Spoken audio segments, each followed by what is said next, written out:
the seventh day, Euphorbus, the son of Alcimachus, and Philagris, the son of Cineas, who were both citizens of good repute, betrayed the place to the Persians.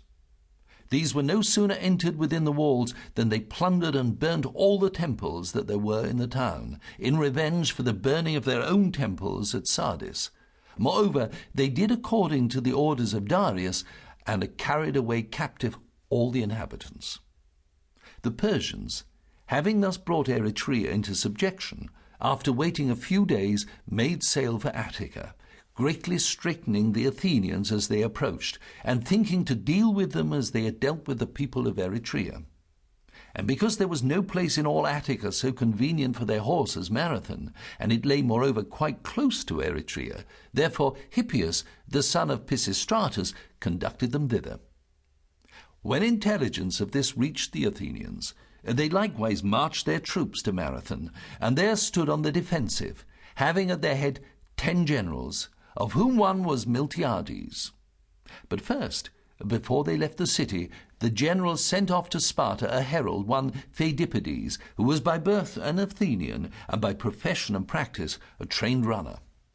This man, according to the account which he gave to the Athenians on his return, when he was near Mount Parthenium, above Tegea, fell in with the god Pan, who called him by his name, and bade him ask the Athenians wherefore they neglected him so entirely when he was kindly disposed towards them, and had often helped them in times past, and would do so again in time to come.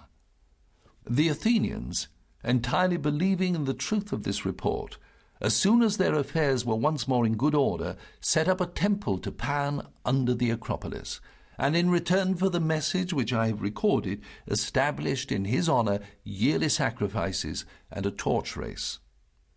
On the occasion of which we speak, when Pheidippides was sent by the Athenian generals, and according to his own account saw Pan on his journey, he reached Sparta on the very next day after quitting the city of Athens. Upon his arrival, he went before the rulers and said to them, "Men of Sparta, the Athenians beseech you to hasten to their aid, and not allow that state, which is the most ancient in all Greece, to be enslaved by the barbarians. Eretria, look you, is already carried away captive, and Greece weakened by the loss of no mean city." Thus did Pheidippides deliver the message committed to him, and the Spartans wished to help the Athenians, but were unable to give them any present succour, as they did not like to break their established law. It was then the 9th day of the first decade, and they could not march out of Sparta on the 9th, when the moon had not reached the full.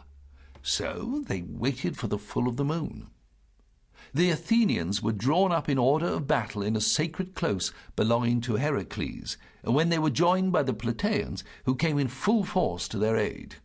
Some time before, the Plataeans had put themselves under the rule of the Athenians, and these last had already undertaken many labours on their behalf.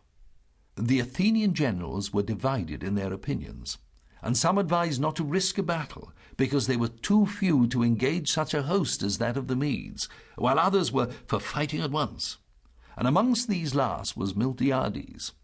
He therefore, seeing that opinions were thus divided, and that the less worthy counsel appeared likely to prevail, resolved to go to the polemarch and have a conference with him.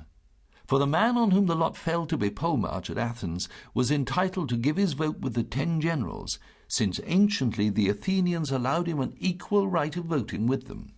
The polemarch at this juncture was Callimachus of Aphidnae.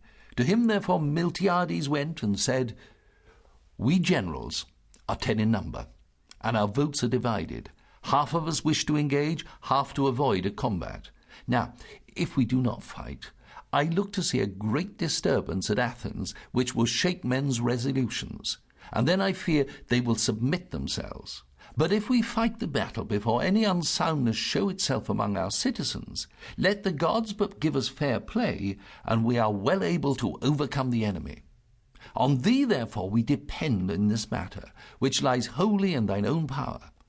Thou hast only to add thy vote to my side, and thy country will be free, and not free only, but the first state in Greece.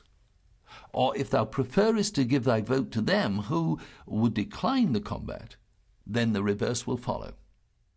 Miltiades by these words gained Callimachus, and the addition